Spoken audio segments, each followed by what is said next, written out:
Well, what kind of moves you got, man? Well, Bedoya is a poser. he called me up and he said, you know, hey, since we're gonna have a conversation, let's do it like old school style. Let's just play some dominoes and have a conversation. So I brought out my best set of dominoes. Because somebody sent me this earlier this year, and I thought it would be appropriate. This is an appropriate place to play that, right? Mm-hmm. Crystal dominoes. But then I got here and I found out he can't play dominoes. I'm not letting him touch these things. Give me one. Give me one. This is what I know about dominoes. Okay.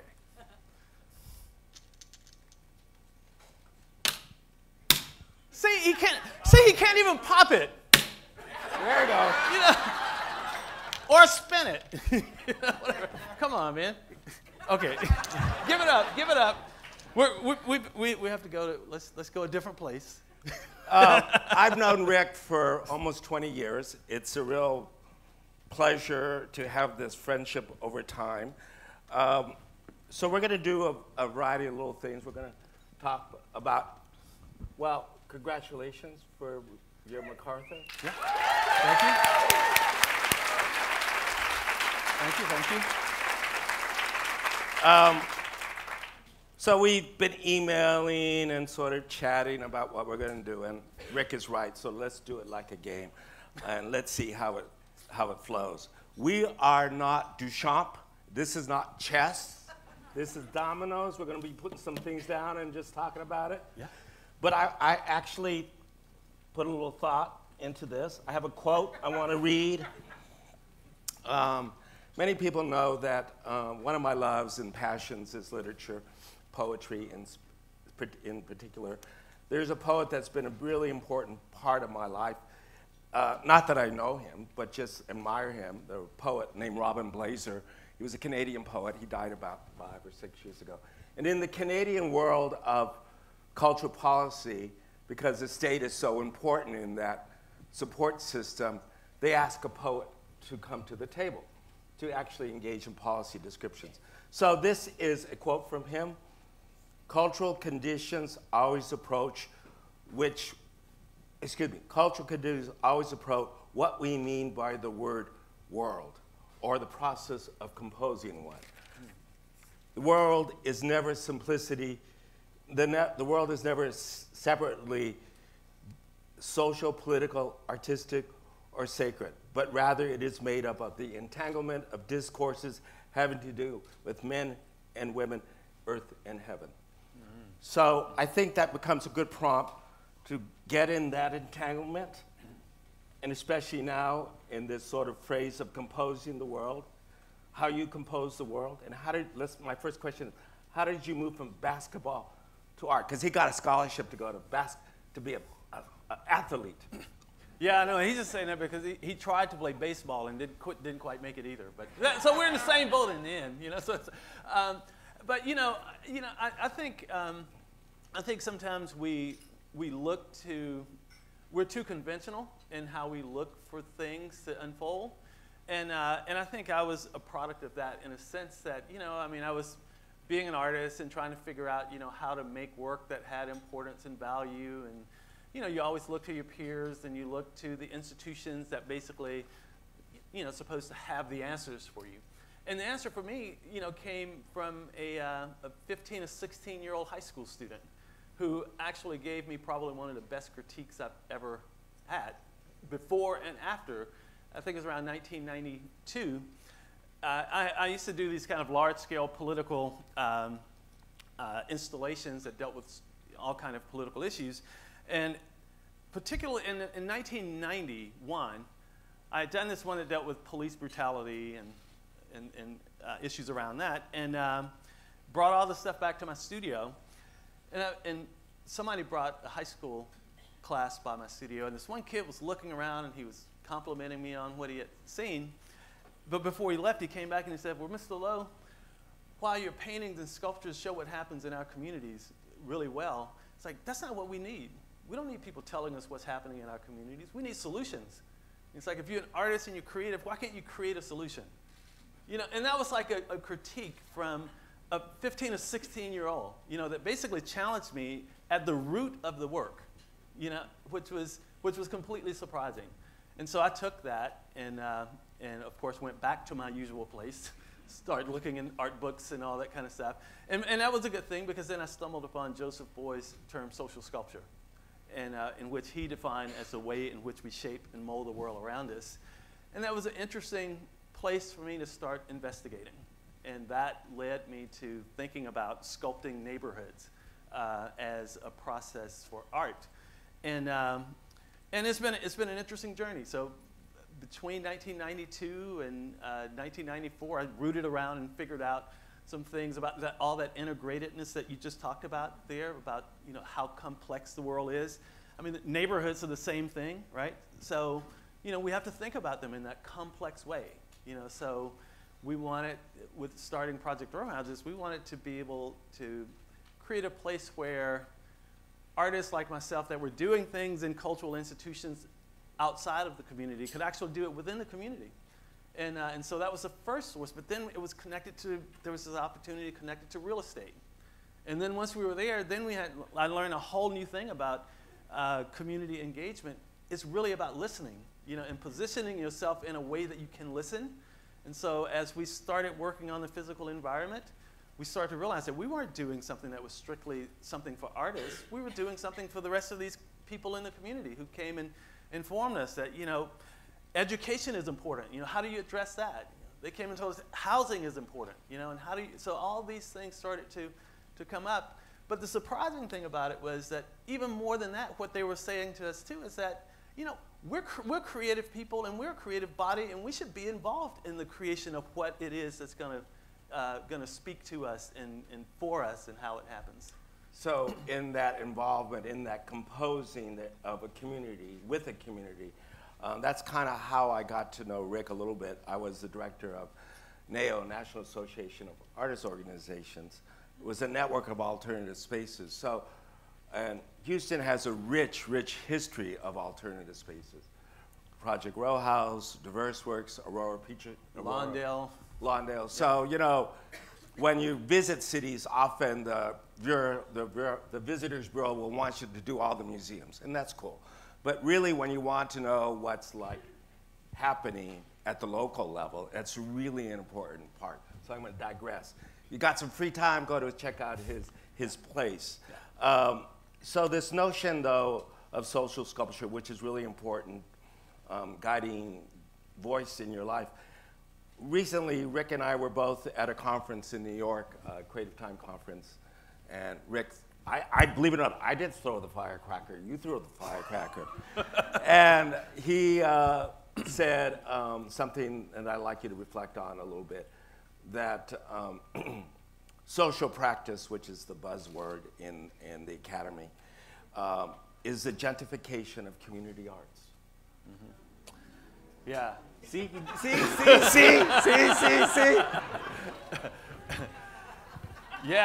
Yeah, that was... Explain yourself, man. You know, I mean, you know, to me, that's just kind of a normal thing that you'd ask yourself from where I spend most of my time. But in that particular environment, it was a little bit, you know, people didn't necessarily like that. You know, because... But so I would turn that question around, even for a group like this. You know, I mean, has, you know, creative placemaking gentrified community development? You know, and I mean, it becomes a language that people use to kind of find entry points into places where people are already working.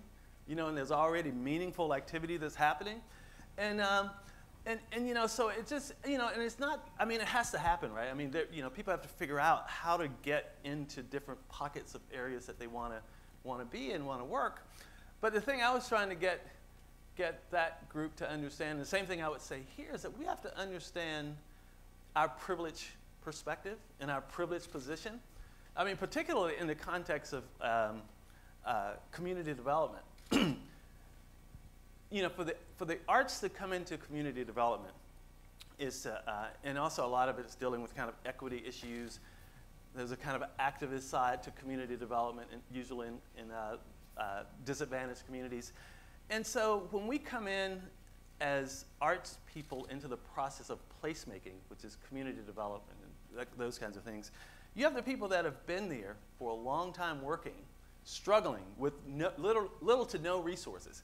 You know, and I see this all the time when I work with different arts groups that want to, you know, they've gotten a nice grant from somebody and they want to do some community engagement work, and they say, oh, we want to do some partnerships with people, and then they don't understand why sometimes those community groups are not excited about partnering with them, because they're like, well, you got the $100,000 grant, you know, and yeah. I mean, and, you know, and, I mean, I feel this, I mean, that's, you know, that was one of the challenges with me. That's one of the challenges about, for someone that worked the way that I do and receiving something like a MacArthur Fellowship, right, is because, you know, the truth of the matter is, you know, I mean, yeah, I mean, I've led this thing and so on and so forth, but there are so many people in the trenches whose shoulders, you know, I had to stand on, you know, to be able to do it. And I still want those people to trust that I'm going to, you know, that I care about the same kind of equity issues that they do. And so it unravels in a lot of, you know, interesting ways. There's this term that I've been using in my placemaking, placekeeping, and that's the new term that I really feel comfortable about. Because if you want to honor the sovereignty of context, the sovereignty of that locale, you need to keep that story alive of maybe the tree that was planted in memory of somebody that died. Mm-hmm. You know, that's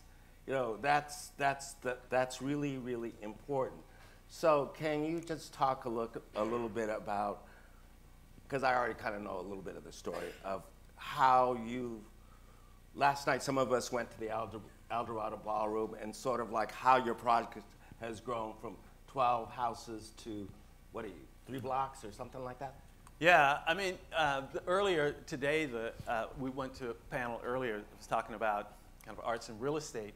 And, you know, you know, real estate is such a huge part of place, and it's also a huge part of how people maintain place, you know, and we were very fortunate to be in a real estate market like Houston that allowed for us to accumulate property. I mean, we've accumulated quite a bit of property that we can develop on, you know, over time too. And so we've been able to expand, you know, in terms of a lot of preservation stuff, but also building new stuff and really kind of shaping and framing how the neighborhood might actually grow in the future. But I want to go back to the term though about placekeeping. That's really interesting for me, and I kind of pushed back on you with that at some point in one of the conversations at some point about placekeeping, because, you know, I think sometimes in my experience in terms of preservation movements or whatever, they can get a little over, you know, I mean, they forget about the kind of the dynamic of the way things move, you know, and there's a certain kind of value in the movement of things that they don't necessarily stay the same. I agree with you. You pushed back on me, and I thought about it. So one of the things, that's what friends do, you know, man. You just kind of go like this. And so the placekeeping things, because we talked a little bit, you can also encounter a kind of sentimentality, a nostalgia. Yeah. This is like, I want it like the old way. Yeah. You know, like when I knew my neighbor or something like that. So to me, in my mind, that's like the Paradise Lost narrative. And then there's the other sort of Italo Calvino's Invisible City. I want the new city on the hill. Oh, Lord. You know what I mean? Yeah, yeah. So I'll be old school, not that much old school. So I have, my reference is like Gabriel Garcia Marquez's Macondo. So that like the city is like so real that magic happens. Mm-hmm. You know, and that's it. Mm-hmm. So, but to think about locale, and then to think about how a city speaks through its neighborhoods. Right. Can you talk a little bit, let's just go to that zone of race and place. Yeah. How your African-American neighborhood, you know, yeah, just go there. Yeah, well, you know, actually, and going down, I mean, I've been playing with these, I play with these terms all the time in my head, right? Trying to figure it out, right? Yeah, you know, you have to kind of make your moves, you know, see what happens. 6 and 6. And no, it's big 6, sorry. Okay. You don't even have you don't have the language on the domino thing. Okay, Dave. Okay. Okay, but he's trying. He's trying really hard. I always try. Okay, okay. No, so you know, social sculpture opened a lot of doors for me as an artist to kind of think about that. And actually, and as I have thought about it over time, you know, okay, so then placemaking actually has a little bit of a softer quality to it than, you know, social sculpting. I mean, of course, as an artist, you know, that is very liberating, the idea of social sculpture. But it also, just the tone of it gives a little bit of a harder thing than placemaking, because then it's kind of, you know, everybody makes place, you know, and so it opens the possibility of that, right, for that kind of stuff to happen. And I think that in terms of going back to the real estate thing, the role that it plays in terms of placemaking is huge. You know, I mean, because if you have, and most of our, I mean, we're such a hyper market-driven economy that there's no space for you if you can't claim it in a way that you can protect it. And we're most of the urban cities right now. Houston is that way as well. I mean, where we started from a real estate standpoint, you know, in Houston, we could buy a typical, actually, a lot of people gave us land early on, but you could buy on the market a typical lot size for a house, 5,000 square feet. You could get it for, you know, $2,000. I mean, it was, you know, I mean, I tell people, like, if we could go back 20 years, I could have, even as an artist, I could have, you know, put together, you know, 30, 40 people, and we could have bought up the entire neighborhood. But just to think of how, you know, those properties that were, you know, $2,000 to $3,000 are now, you know, 75 and above, right? And you know, which is still low, but it's way, you know, it's way out of reach, you know, for people that live in our community. And so, yeah, the real estate part plays a big part. But going back on the language thing, though, going from social sculpture to placemaking, the thing that you brought to mind, which I'd like to hear you talk a little bit about this, though, was something that has given me something else new to talk about, is about belonging, right? Because, you know, we can make place, right? But do people really feel that they belong? And that's where you know, the racial elements grow in, right?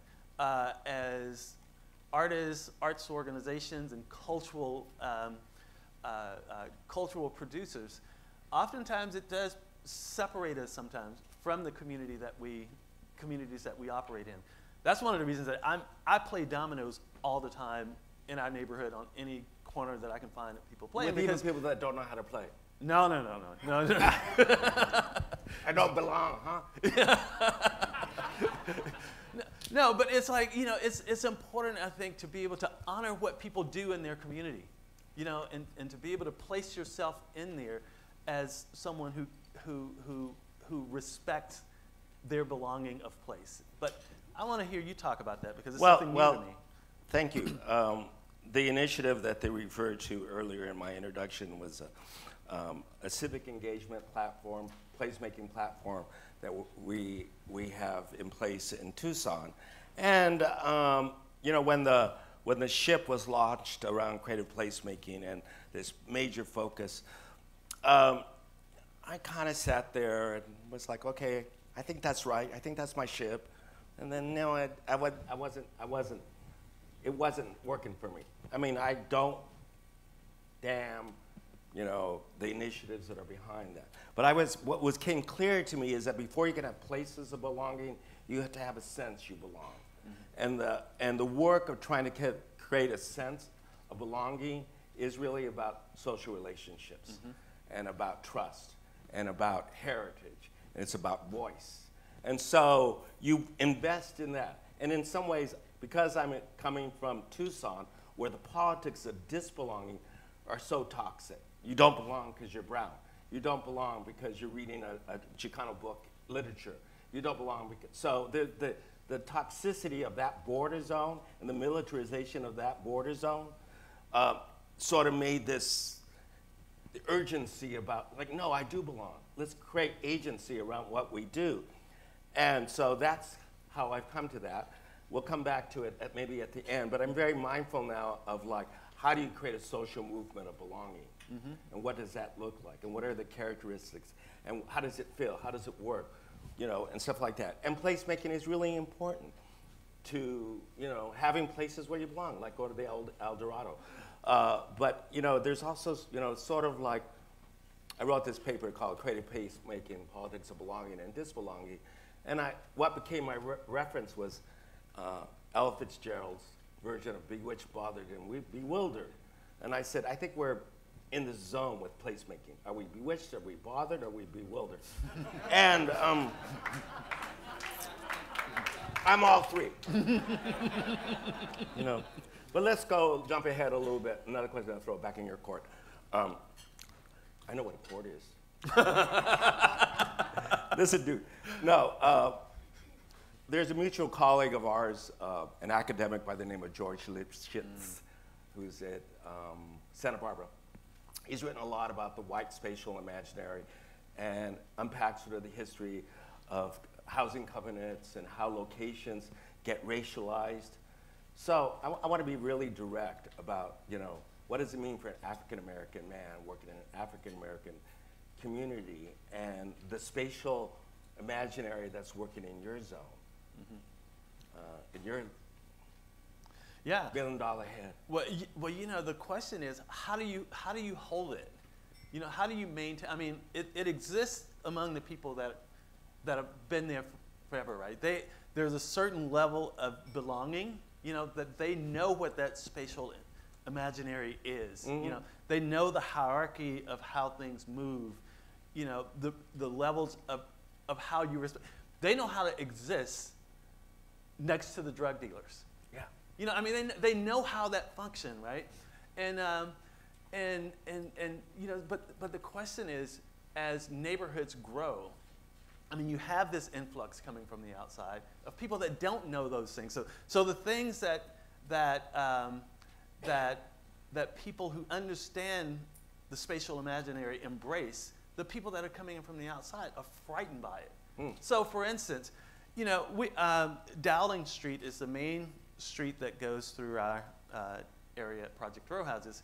And while we've been promoting, you know, strong kind of commercial activity along this area that has just been blighted, you know, in terms of commercial stuff, and it was known as the club scene of Houston. In fact, Lightnin' Hopkins wrote a song that he actually performed at the El Dorado called "Howling on Dowling." You know, and so I mean, it's historically it's all there, right? But all the new people that are moving in are fighting all applications for bar and, you know, club establishments. It's because they don't understand the spatial imaginary. They don't know what that means and how that functions, and it becomes a huge challenge for the growth of it. And it's right in the center of this notion of gentrification. So do they ask you to imagine what that new frame of? No, because it comes with them. It comes with the newcomer. The newcomer brings their own sense of spatial imaginary that they have to impose. Sure, I got a colleague from SF sent me a video link to a dispute in a neighborhood pocket park in the Mission. Daddy, you know this one? So it used to be where people went and had pickup games, and they renovated it, and now you have to go online with an app to reserve your time in the park. And so the people that have been there for generations, what do you mean? Yeah. What do you mean? Yeah. I got it, man. It's right here. It's my turn. Yeah. So like, what do you say? You don't know the governance of the park. Yeah. So, but you know, actually, and along this lines, you know, one of my mentors, artist Jesse Lott, who, you know, we play a lot of dominoes together and stuff. And I remember once sitting around talking to him, and there was a group that had come by. They were part of I can't remember what museum it was, but it was a Houston group, and a lot of them were apparently from a neighborhood that's called River Oaks, which, if you go this direction, you could get to Project Row Houses. You know, it's about a couple of miles away, and if you go that direction, you can get to River Oaks, you know, a couple of miles or so. And someone referenced, they said, you know, you know, this is interesting over here, but you know, I never come to neighborhoods like, because there are always these people on the street, you know, they're hanging out in corners, you know, and all this stuff. And Jesse looked over and goes, no wonder I never like going over the road, because I don't see no people on the street. you know, and it's just a different understanding of the space, you know, and how it functions.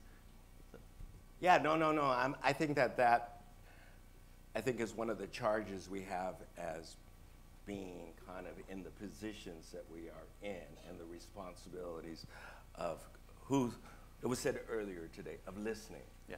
Listening, and especially also listening to what's not being said, because then you can like, why is that person behind that curtain staring out her window or his window? Yeah. You know what I mean? And you listen to that. That's a really important part, I think, about being in our role of responsibility.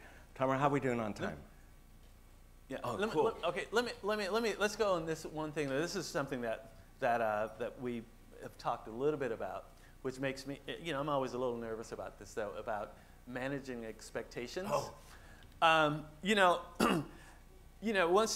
so, you know, you do a project like Project Row Houses, and people say, oh, you know, that's the way you do it. And so then, you know, somebody else wants you to do it. And people have this sense that, you know, it's like magic. Like you just like, you know, you call an artist up or a cultural institution and let them like take care of the problem. You know, and, you know, like it's some kind of magical thing, right?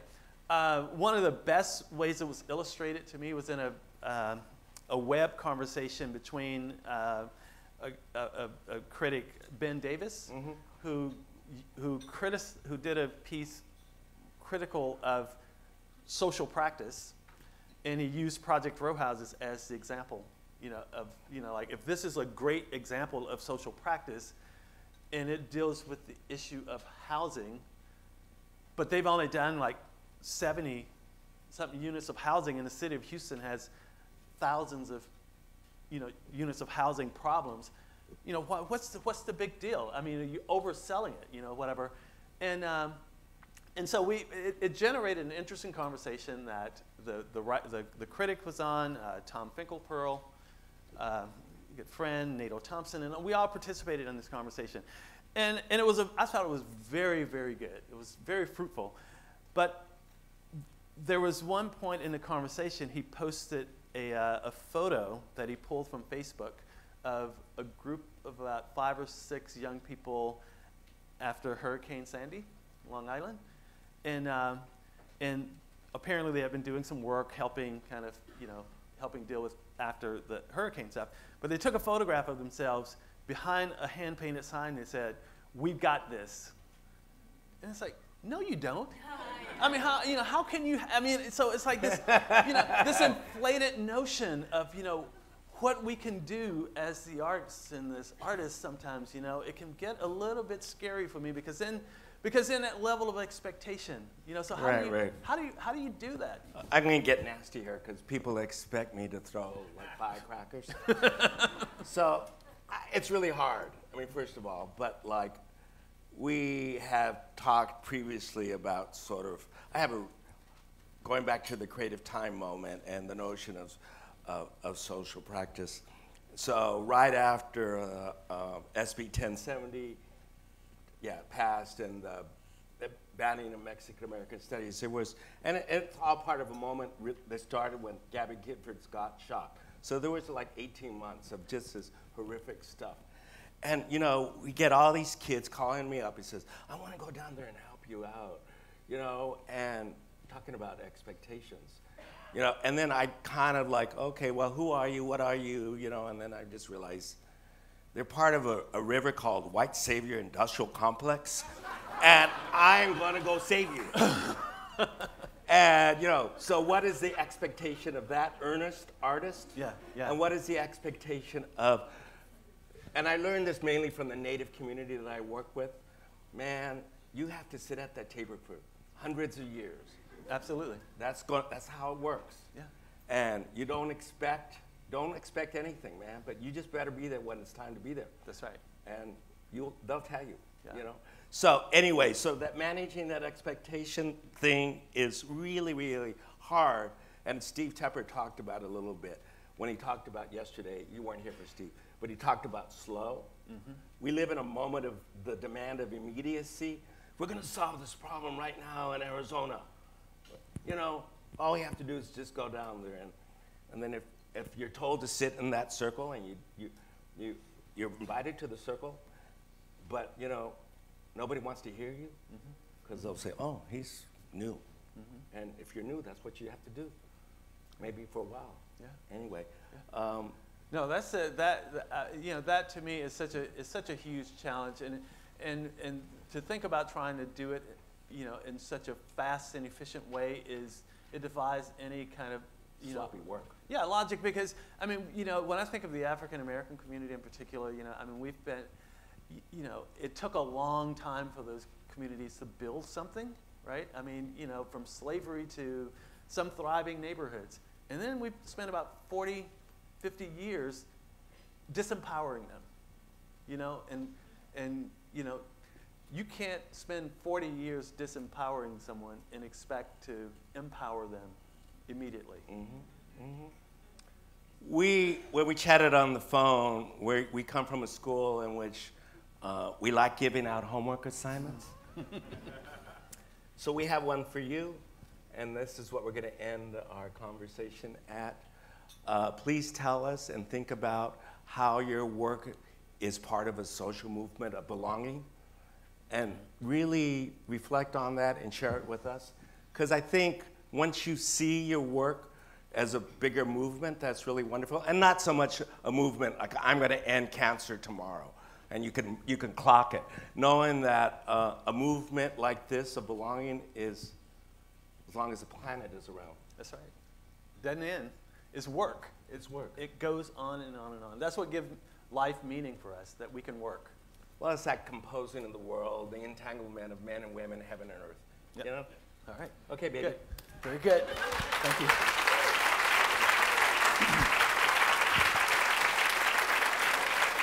Thank you, sweetheart. Maybe one day I'll give you some dominoes. I'll give you a pair, some row houses. Thank you.